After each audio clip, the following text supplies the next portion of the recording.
tous, bienvenue sur mon podcast sur la médiumnité, le magnétisme et la spiritualité. Je suis Magali Malinge, médium guérisseuse et formatrice, et dans ce podcast, je souhaite te partager ma vision de la vie, de la spiritualité, de la médiumité, des soins énergétiques, et te transmettre tout un tas d'informations et de conseils et de partages également personnels pour t'aider sur ton propre cheminement, ton propre éveil, tes propres capacités, et te donner de l'inspiration finalement. N'hésite pas à l'écoute de ces podcasts à partager, à commenter, à noter tes questions pour que je puisse te répondre éventuellement en commentaire ou dans un autre podcast si c'est intéressant de faire un podcast sur le thème que tu aborderas. En tout cas, je suis vraiment là aussi disponible pour cela, donc surtout n'hésite pas. Et puis si tu aimes ce podcast, n'hésite pas à le partager, ce serait super. En tout cas, je te souhaite une belle écoute et une belle journée. Bonjour à tous, je suis ravie de vous retrouver pour ce nouvel épisode de podcast, deuxième épisode. Aujourd'hui, je vais parler de tes guides spirituels, puisque on est dans les bases au début de ce podcast avant d'aller plus en profondeur. Donc aujourd'hui, je vais te dire et je vais te transmettre, on va dire tout ce qu'il faut savoir globalement sur tes guides spirituels. Donc si ça t'intéresse, reste par ici. Tu peux aussi liker et enregistrer pour penser à le garder, à le retrouver plus tard. Et sinon c'est parti, en tout cas pour l'écoute. Donc déjà, qui sont tes guides spirituels ou combien on en a? Oui, on va commencer par ça. Combien on en a? C'est une bonne question parce qu'en réalité, il y a des guides qu'on connaît, il y en a d'autres qu'on ne connaît pas. Mais une chose est certaine, c'est qu'on a tous au moins un ou deux guides spirituels. Un ou deux guides spirituels qui sont là vraiment pour nous guider sur notre chemin d'âme et chemin d'incarnation. Alors précisons quand même chemin d'âme et chemin d'incarnation, ça pourra faire d'ailleurs l'objet d'un autre podcast. Le chemin d'âme et d'incarnation, c'est quoi? En fait, en tant qu'âme, quand on vient s'incarner, on vient choisir des défis, des carrefours de vie qu'on va être amené à vivre parce qu'ils vont nous amener à vivre certains enseignements et à nous élever en tant qu'âme et en tant que conscience, à grandir, à nous éveiller. Et peut-être qu'un jour, ça nous permettra au fur et à mesure des vies de nous libérer du cycle de réincarnation. Donc quand on arrive sur Terre, avant d'arriver sur Terre, on choisit des carrefours de vie, mais on oublie tout quand on arrive sur Terre et du coup on a aussi notre libre arbitre. Donc le plan de vie qu'on a choisi au départ peut être le même, mais peut aussi s'ajuster et se changer au fur et à mesure en fonction du chemin qu'on prend avec notre libre arbitre, mais il va toujours nous remettre à peu près sur ce qu'on est censé vivre, pas forcément en tant qu'expérience, mais en tout cas en tant qu'enseignement qu'on va retirer de ces expériences-là. Donc nos guides spirituels, pourquoi je vous parle de ça? Parce que nos guides spirituels, ils sont là pour nous aider à nous remettre sur ce chemin qu'on a choisi de vivre, sur ces grands carrefours de vie, ces grands défis de vie, ces grands enseignements qu'on est venu incarner pour nous élever en tant qu'âme et en tant que conscience.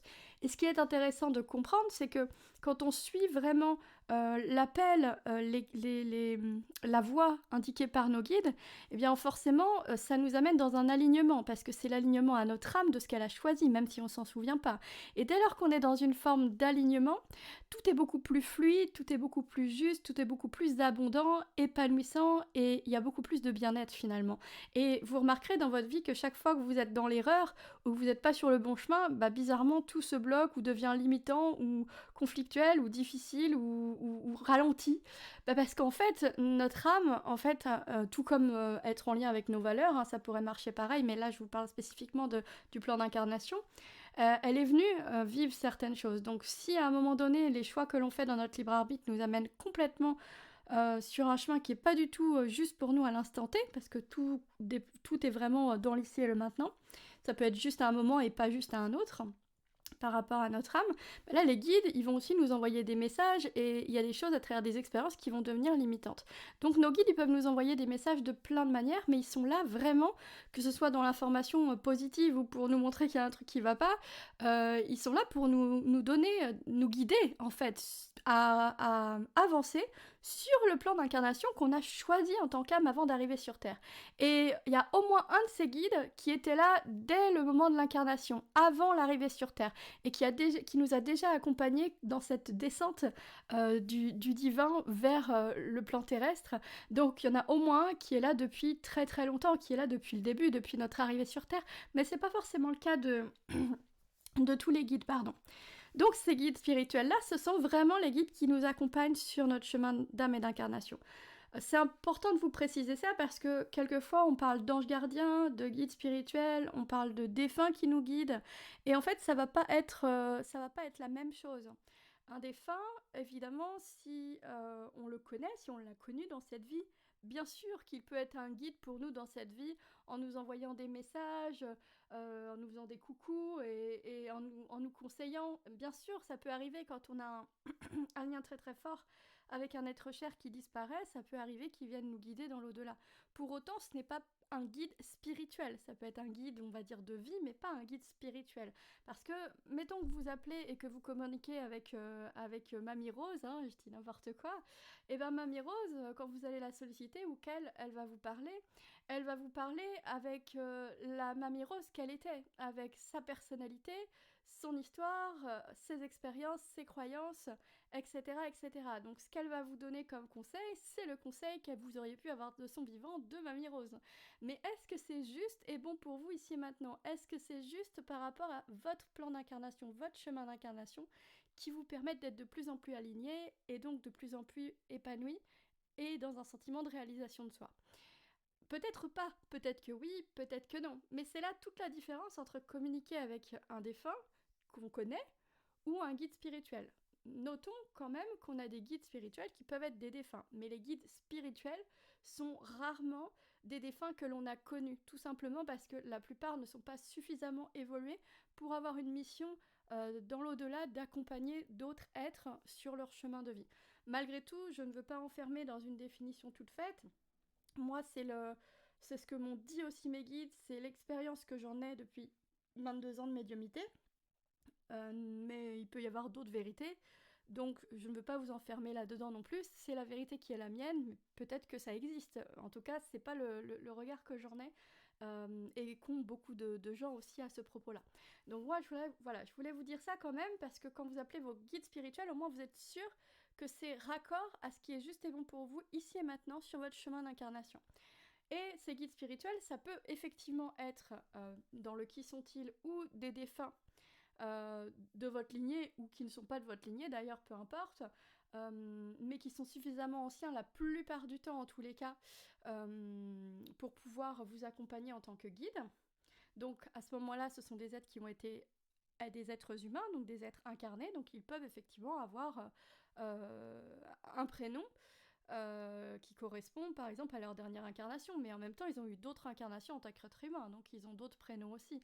Donc ils ne nous en donnent pas forcément, parce qu'il n'y a pas forcément de prénom spécifique associé, il n'y a pas forcément une vie plus importante que les autres, étant donné que les âmes qui nous accompagnent en tant que guides spirituels et qui sont des défunts, ils ont vécu plein d'autres vies avant et nous on les a pas connus, donc il n'y a aucune raison qu'ils se présentent dans une vie ou une autre plus que l'autre en fait quand ils nous accompagnent. Donc c'est intéressant, je trouve, de dire ça, parce que ça va me mener aussi à vous parler de cette histoire de nommer ses guides ou pas après. On va en reparler après. Donc il y a des défunts, mais qui sont en général des défunts qui ont pour rôle et pour but de nous accompagner en tant que guides spirituels et qui sont des défunts suffisamment élevés pour cela. Et puis il y a aussi des guides spirituels qui sont des êtres de lumière. Quand je dis êtres de lumière, je veux dire par là que ce sont des êtres qui n'ont pas été incarnés en tant qu'êtres humains et qui n'ont ni forme, ni visage, ni nom forcément. Ce sont des énergies à part entière. Mais ils existent à part entière en tant que tels pour autant et ils sont là pour nous accompagner. Donc il y a beaucoup d'êtres de lumière, comme les anges par exemple, etc., mais qui nous sont dédiés, qui sont pas forcément des anges connus,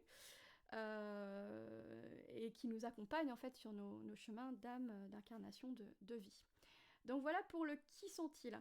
Donc on en a tous au moins un, souvent qui est là depuis le début, mais on peut en avoir deux, trois qui se présentent, en tout cas qu'on identifie. Mais on en a tous au moins un ou deux, ça c'est sûr et certain. Mais en réalité, moi, de par mon expérience, je constate qu'en réalité, il y en a beaucoup d'autres derrière, mais en fait, on apprend à travailler avec ceux qui se présentent le plus souvent. Mais derrière, en fait, il y a toute une équipe et ils sont pas tout seuls non plus, quoi. En tout cas, en ce qui me concerne, peut-être que c'est parce que je suis sur un chemin de médiumnité professionnel aussi que j'ai plus de monde, mais je constate souvent quand même qu'il y a pas mal de monde, mais peu importe, puisque de toute façon, ils font un peu porte-parole et ceux qui se présentent sont ceux qui vont être capables de vous répondre. Donc voilà, donc on en a tous au moins un ou deux en général.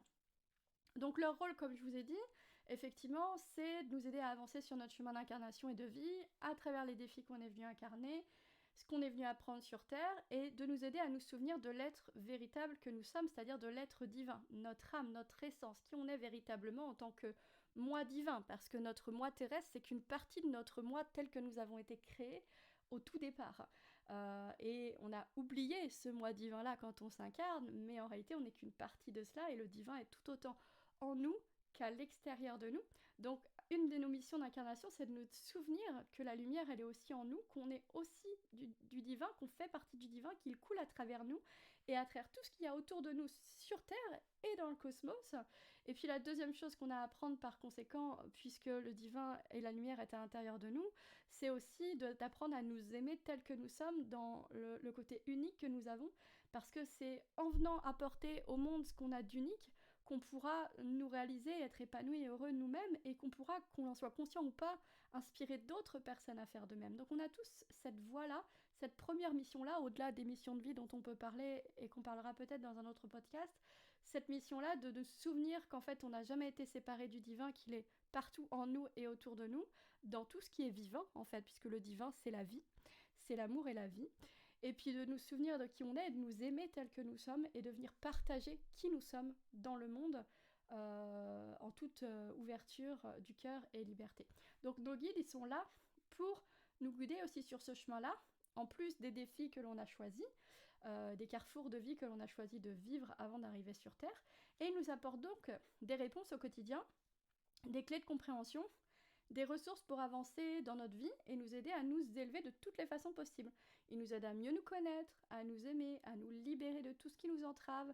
Ils nous aident à nous guérir, à nous élever spirituellement pour nous sentir à notre place sur Terre finalement, et qu'on puisse avancer vers plus de liberté, de bonheur, d'abondance, d'amour, de réalisation de soi. Donc du coup, peut-être vous vous dites, pourquoi suivre la voie indiquée par mes guides spirituels ? Mais pour moi, suivre la voie indiquée par nos guides, par des actions concrètes, c'est-à-dire dans la matière, c'est pas juste j'entends, je comprends, c'est vraiment ok, je vous fais confiance et je vais dans ce sens-là parce que je sais que c'est juste et bon pour moi et que je vais en tirer un enseignement positif au final qui va m'apporter du positif, même si ça peut prendre du temps des fois dans certaines situations qui peuvent être inconfortables. Donc suivre la voie indiquée par nos guides, par des actions concrètes dans la matière, c'est s'assurer d'être finalement toujours au bon endroit au bon moment, de vivre ce qui est juste pour nous en tant qu'âme, pour nous élever, pour grandir, pour nous libérer, pour guérir aussi. C'est avoir finalement une ressource incroyable au quotidien pour faire des choix justes et alignés à qui nous sommes, à nos valeurs, à nos besoins, à notre âme et à ce qui est juste pour nous ici et maintenant. Ça nous permet de développer du coup plus de confiance en nous-mêmes, en la vie, en l'univers, et de venir pouvoir créer avec des choix qui sont alignés, qui sont justes, une vie vibrante et pleine de sens où on peut être vraiment à sa place et exprimer l'être que nous sommes dans le monde, ce qui nous permet de nous réaliser, de nous épanouir, de trouver de la joie, de la sérénité, de l'abondance, etc. En fait, il nous aide à trouver et à incarner notre propre liberté d'être, autant dans notre vie qu'à un niveau spirituel plus large, parce que quand on incarne l'être qu'on est véritablement, on est en lien avec ce divin en nous et autour de nous, et cela ouvre le champ des possibles qui rend tout beaucoup plus naturel et beaucoup plus fluide et beaucoup plus joyeux et abondant finalement. Mais ceci dit, ça, ce sont les missions générales de nos guides spirituels.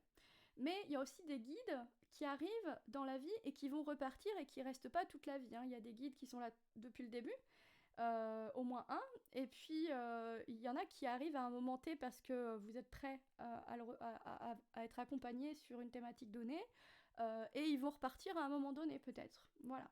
Et donc il y a des guides qui ont une mission spécifique.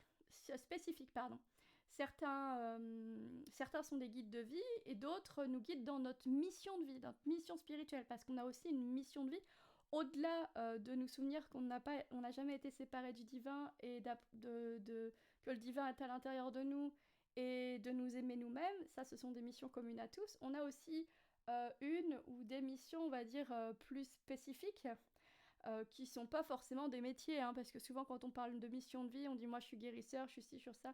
La plupart du temps, ça c'est pas la mission de vie, c'est l'outil par lequel on passe pour exprimer la mission de vie. Certains vont avoir à apprendre l'amour, le pardon, le partage, et d'autres effectivement vont être amenés en fonction de leur niveau de conscience par rapport à leur vie précédente, à venir accompagner d'autres personnes. Professionnellement ou non, parce que plein de gens le font dans leur quotidien, et le nomment pas et s'en rendent pas compte, et pourtant sont des vecteurs d'amour et de lumière pour le monde assez incroyables. Et si on regarde autour de nous, on a tous connu des gens comme ça. Donc il n'y a pas forcément besoin de se dire oh là, je suis à tel niveau, je réalise ma mission. Finalement, on s'en fiche. Quand on est nous-mêmes et qu'on est dans une lumière unique, qu'on s'aime suffisamment et qu'on rayonne suffisamment ça dans le monde aussi, en fait c'est là qu'est notre place, et c'est là où la magie va opérer aussi pour les autres. Quel que soit ce que l'on fait, il y a des gens, ils vont faire ça à travers la cuisine, c'est pas forcément spirituel, mais il se passe quelque chose à un autre niveau quand même, parce qu'on peut tous inspirer d'autres personnes, donc on peut tous amener une lumière à d'autres personnes et leur permettre de s'éveiller, de grandir, de comprendre des choses, etc. Donc certains guides arrivent avec une mission spécifique quand même par rapport à nos missions de vie vraiment beaucoup plus précises. Mettons quand même pour quelqu'un qui est là pour accompagner d'autres personnes pour faire des soins, il est possible qu'un guide arrive à un moment donné pour l'aider à faire ces soins-là, pour lui donner de l'information sur les personnes qu'il va recevoir, pour l'enseigner aussi, lui enseigner des choses, etc. etc. Moi, dans ma vie, j'ai un guide qui est arrivé quand j'ai eu une reconnexion aux énergies galactiques, aux êtres à des dimensions, on va dire, supérieures, au langage de lumière, et quand j'ai commencé à faire du soin quantique, parce que j'avais eu un éveil de Kundalini aussi en même temps que tout ça, juste dans ces moments-là, en fait, j'ai un nouveau guide qui est arrivé, qui s'est présenté à moi, et qui m'a dit ok, moi je suis là, je vais venir t'incorporer en soins, je vais venir être ton guide par rapport aux soins que tu vas faire à partir de maintenant qui seront plus les mêmes qu'avant, et je vais venir t'enseigner des choses au niveau notamment des soins quantiques, mais pas seulement, mais par contre à un moment donné je vais t'enseigner les choses pour que tu les fasses toi-même, et après je partirai. Il est toujours là, ça fait 4 ans qu'il est là, ce guide-là, pour moi. Mais effectivement, il m'a appris plein de choses, et mes soins se sont considérablement transformés depuis plus de 10 ans, mais encore plus depuis 4-5 ans, depuis ces éveils-là. Et voilà, je sais qu'il va repartir. Donc on peut avoir des guides spécifiques comme ça aussi, qui peuvent avoir des rôles vraiment très pointus. À côté de ça, j'ai une autre guide qui m'incorpore dans mes soins également, mais qui est un guide de travail. Ils font partie un peu de mon équipe spirituelle avec lesquels je travaille dans mes soins tous les jours. Et en fait, techniquement, je lui demande jamais rien à cette guide-là. Je sais qui c'est, voilà, etc. Mais elle n'est pas là pour me guider dans mon quotidien. Elle est là uniquement pour m'incorporer et venir faire le travail pour d'autres personnes en soins. Et à cette personne-là, par contre, elle ne m'enseigne pas spécifiquement, elle ne m'envoie pas forcément d'informations, etc. Parce que j'ai mon autre guide qui est là depuis toujours, qui est là pour ça, qui est plus un guide de vie général, même si je peux lui poser des questions sur ma vie professionnelle aussi.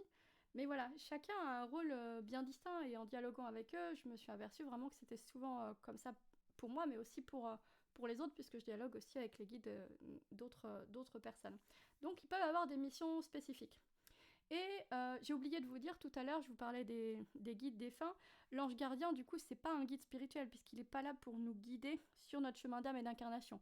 L'ange gardien, comme son nom le dit, il est là pour être gardien, donc pour nous protéger.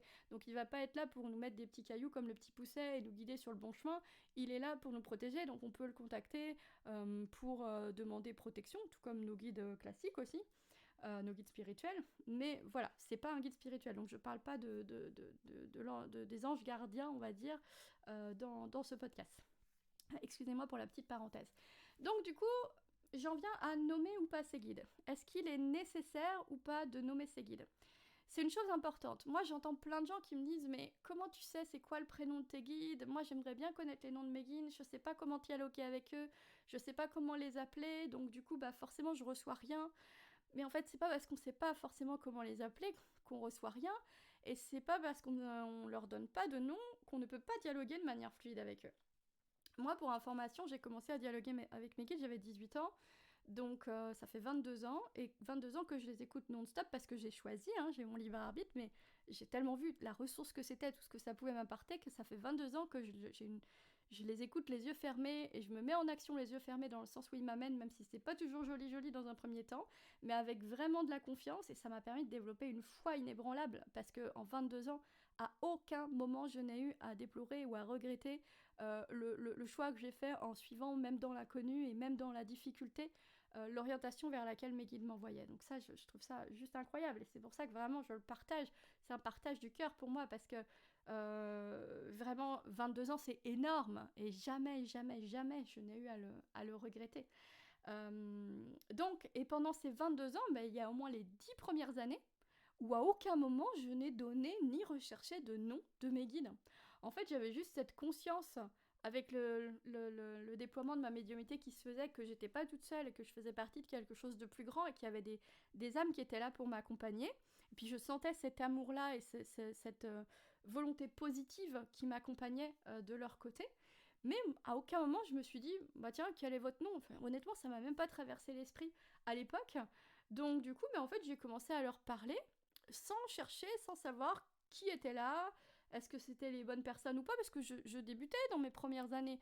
Mais pour le coup, tant qu'on est dans des énergies d'amour et qu'on sent que c'est des énergies d'amour qu'on nous envoie, il n'y a pas trop de... Voilà, j'ai envie de dire, il n'y a pas trop de risques. Alors c'est un autre sujet, on pourra l'aborder dans un autre podcast, parce que les notions de protection, c'est important à prendre en compte quand même, mais pas outre mesure non plus.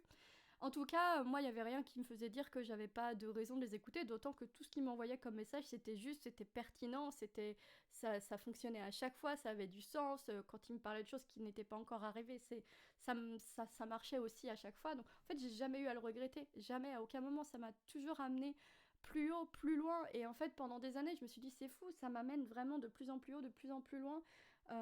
Et puis au bout d'un moment, je me suis rendu compte qu'en fait, plus haut, plus loin, c'était plus près.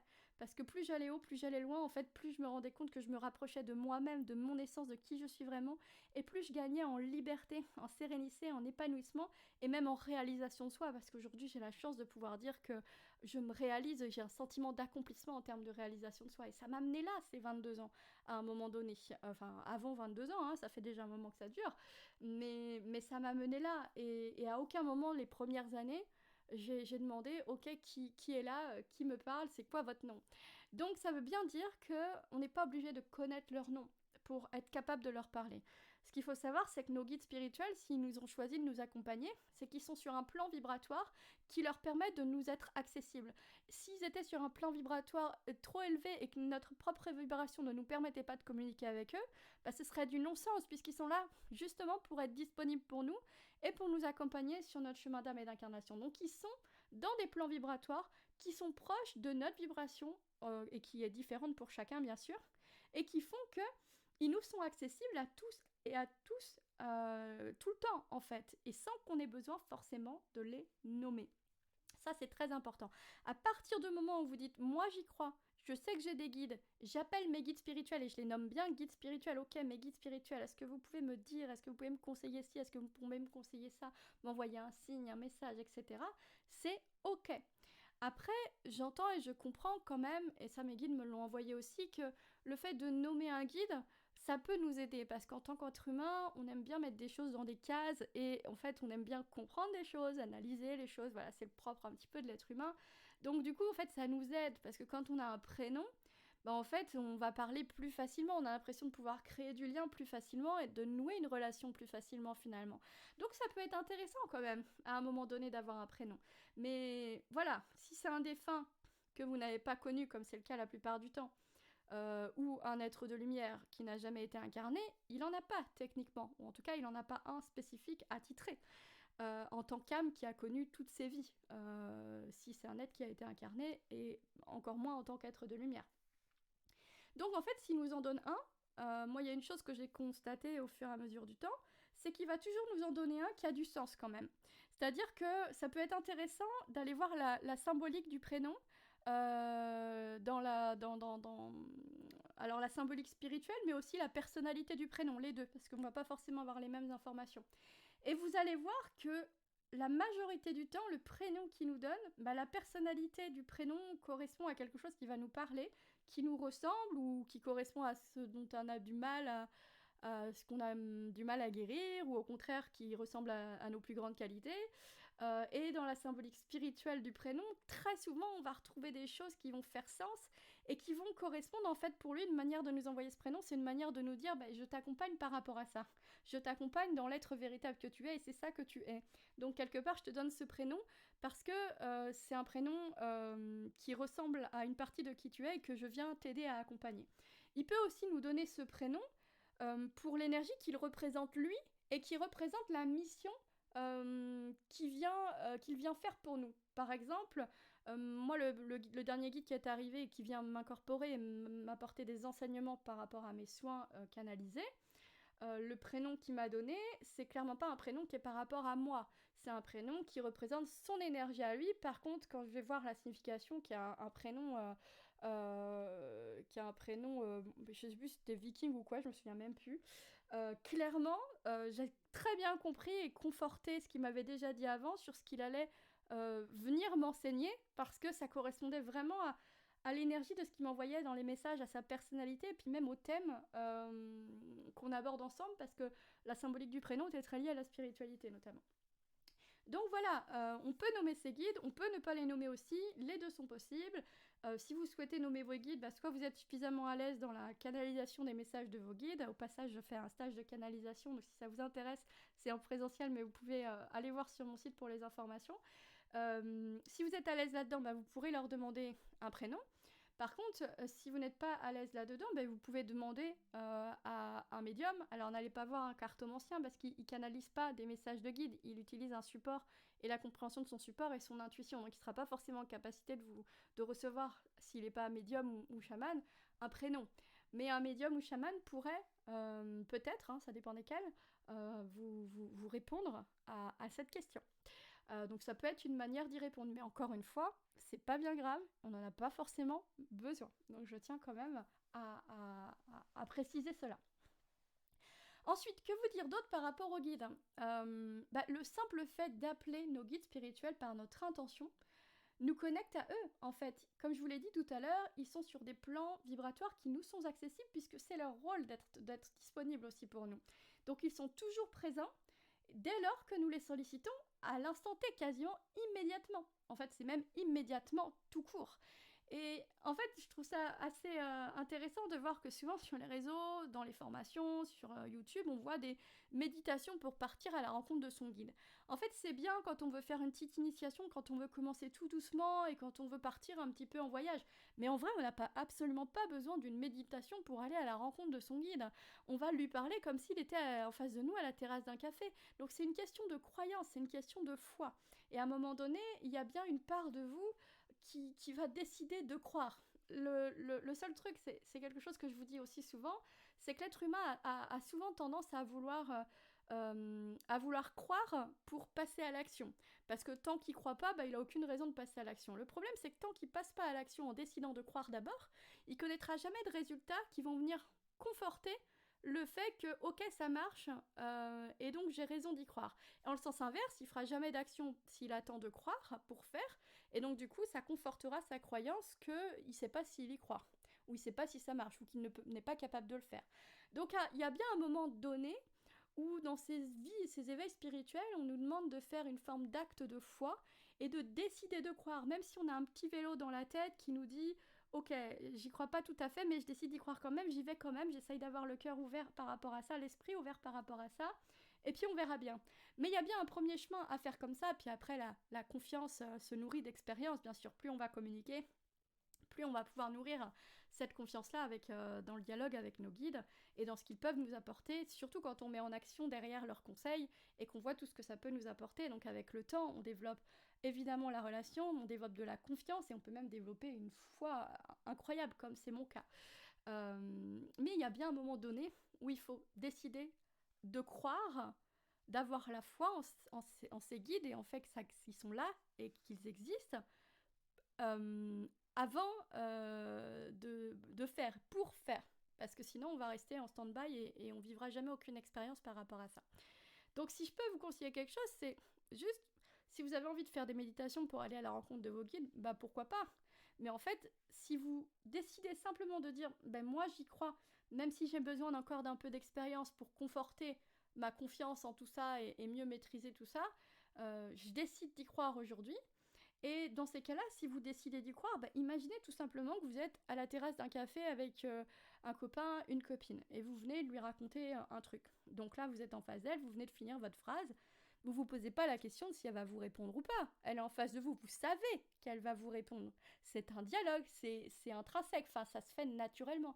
C'est pareil avec vos guides. Si vous avez cette foi que c'est votre vérité, que vous êtes en train de parler à vos guides comme s'il était assis en face de vous à la terrasse d'un café, vous savez qu'il va vous répondre. Donc vous n'êtes pas dans la recherche de la réponse, ni dans l'attente de la réponse, mais simplement dans l'accueil.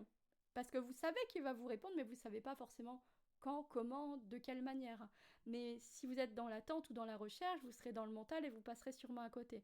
Mais si vous êtes dans l'accueil, simplement le cœur grand ouvert, l'esprit grand ouvert à tous les possibles, et que vous laissez venir sans fermer la porte à quoi que ce soit, vous serez sans doute plus en capacité de recevoir le message quand il viendra. De la même manière que quand vous êtes à la terrasse de ce café avec votre ami I ou votre ami IE, vous savez qui va vous répondre. Parce que c'est votre vérité, vous savez que c'est une vérité. Donc vous pouvez décider que c'est une vérité. Et ça va fortement amplifier votre capacité à nourrir votre relation avec vos guides, à recevoir des messages de leur part et à dialoguer avec eux de plus en plus.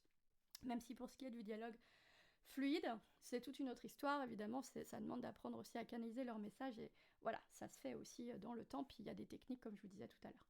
Mais ceci dit, ça commence par là, ça commence par y croire, ça commence par expérimenter ensuite, pour nourrir cette relation, nourrir cette confiance, et ça commence par mettre dans la matière, oser dans l'inconnu, mettre dans la matière les conseils qu'ils vous donnent et voir ce que ça donne, pour expérimenter le résultat.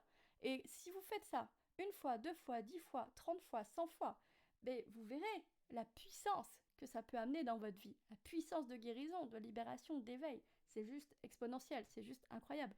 Mais il faut avoir un peu de courage, le courage de la foi, et ça peut prendre du temps par rapport à nos blessures de vie, et c'est ok si vous n'en êtes pas capable aujourd'hui, ou si vous ne le voulez pas aujourd'hui. Il n'y a pas de « moi je discute avec mes guides, c'est super, je suis mieux que toi » ou ça, ou... Non, c'est juste, voilà, je suis prête à ça maintenant ou je n'y suis pas prête, et c'est ok si je suis pas prête, ça veut pas dire que je suis moins bien que quelqu'un d'autre, ça veut juste dire que je m'y reprendrai plus tard parce que là mon énergie elle est occupée à autre chose, et on a plein d'autres besoins auxquels répondre, et voilà, on n'est pas obligé de parler à nos guides tout le temps non plus.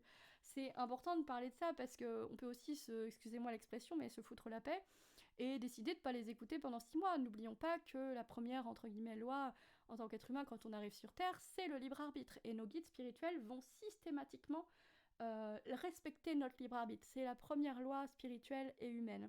Et ils vont s'ajuster dans les messages qu'ils vont nous envoyer en fonction de libre arbitre, en fonction de nos choix. Qu'ils aillent dans le sens de ce qu'on a choisi en tant qu'âme avant d'arriver sur Terre ou pas. Puisqu'on est libre, c'est pour ça qu'il n'y a pas de destin ou de route toute tracée, il y a des carrefours qui sont là et qui vont se représenter devant nous parce qu'on a choisi de vivre certains enseignements, certains défis, oui, mais qui peuvent se présenter de plein de manières en fonction des choix que nous on va faire, et qu'on peut choisir de dire oui, de bifurquer, d'aller devant, derrière, de dire oui, de dire non, etc. Donc en fait, on est créateur complètement de notre vie, même si nos guides seront là pour nous représenter des choses jusqu'à ce qu'on tire l'enseignement qu'on est venu apprendre. Mais il n'empêche que ça va se réajuster en permanence en fonction des choix qu'on fait, en fonction de notre libre arbitre, donc on est bien créateur de notre propre vie.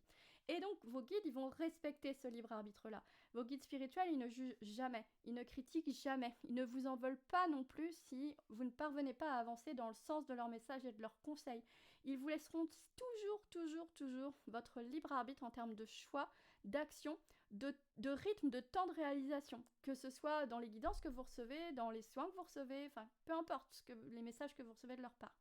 Leurs messages également, ils sont toujours dans l'amour, bien qu'ils puissent les transmettre sous différentes intonations en fonction de ce qu'on a besoin. Parfois, ils viennent parler avec un peu d'humour, ou ils viennent nous parler de manière un peu plus franche, un peu plus directe, d'autres fois avec beaucoup de calme et de douceur, ou de façon neutre en fonction du besoin que nous avons aussi et de ce qui va nous aider en énergie à nous booster ou à comprendre des choses.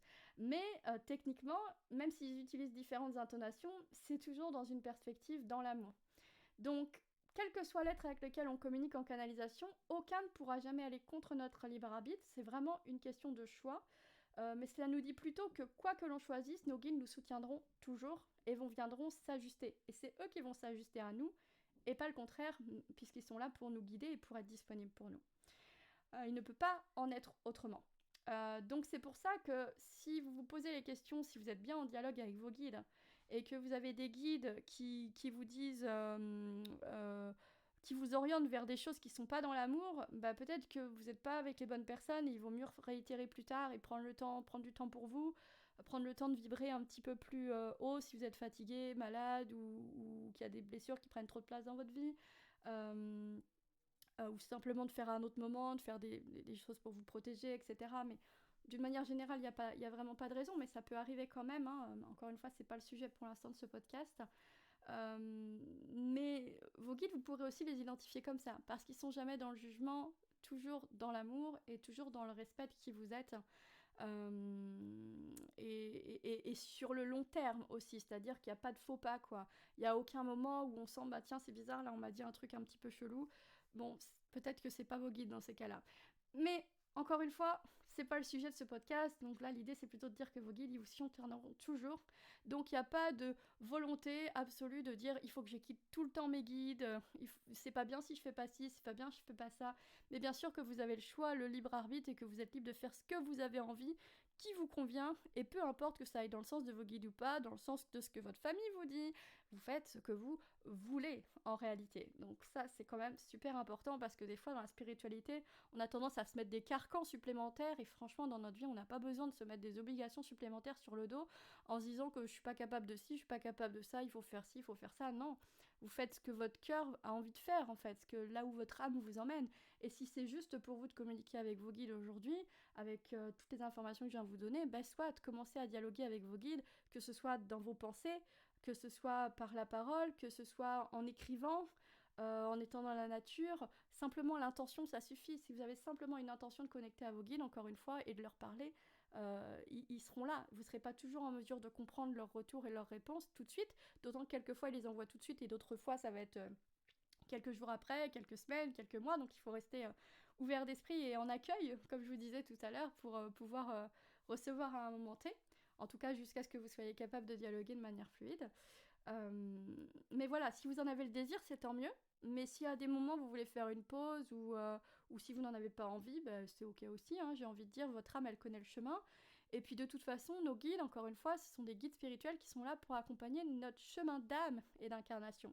Donc en fait, on peut aussi parler à notre âme tout court. Elle nous donnera les mêmes indications, puisqu'elle connaît notre chemin d'âme, tout comme nos guides nous accompagnent sur notre chemin d'âme. Donc en fait, vous pouvez aussi choisir de parler à votre âme, ça marchera aussi, même si ce ne sera pas personnifié, entre guillemets. Et puis vous pouvez juste choisir d'écouter et de suivre la voix du cœur.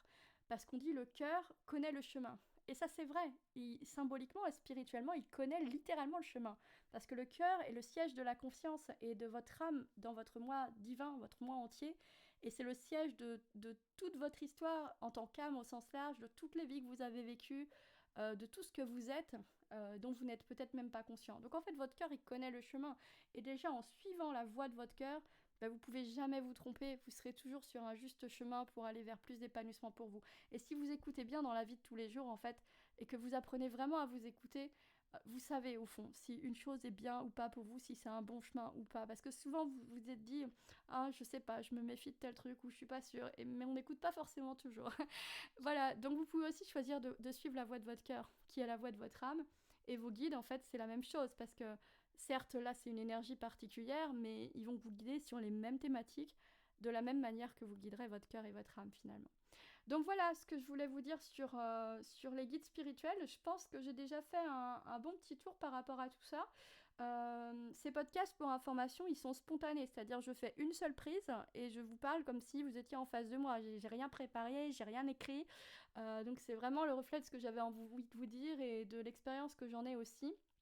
Encore une fois, je tiens aussi à vous préciser que c'est la vérité qui est la mienne par rapport à mon expérience et par rapport aux enseignements que j'ai reçus, par rapport à ce qui est relativement universel aussi, hein. Il n'y a pas que moi qui pense de cette manière-là, mais soyez libre d'être dans une autre vérité si c'est pas ok pour vous. Sur tout ou partie du podcast, c'est ok. En spiritualité, il n'y a pas de règles. Il peut y avoir plein de vérités qui s'opposent et qui soient tout aussi justes les unes que les autres. Donc soyez dans votre vérité parce que c'est celle qui compte le plus. Et voilà ce que je voulais vous dire par rapport à ça. Si jamais j'ai oublié des thèmes du coup dans ce podcast spontané, bah dites-le moi en commentaire. N'hésitez pas aussi à liker pour m'aider dans ce nouveau podcast sur ma nouvelle chaîne YouTube. N'hésitez pas à le partager aussi sur vos réseaux si le cœur vous en dit. Et puis vraiment, comme je vous dis, à noter vos questions s'il y a des choses qui restent un petit peu floues ou que j'ai peut-être pas parlé et que vous voudriez connaître. Précisez-le moi en commentaire et du coup je pourrais vous répondre directement ou dans un prochain podcast. Voilà, j'espère que ce podcast vous aura plu et puis je vous souhaite une très belle journée. À bientôt.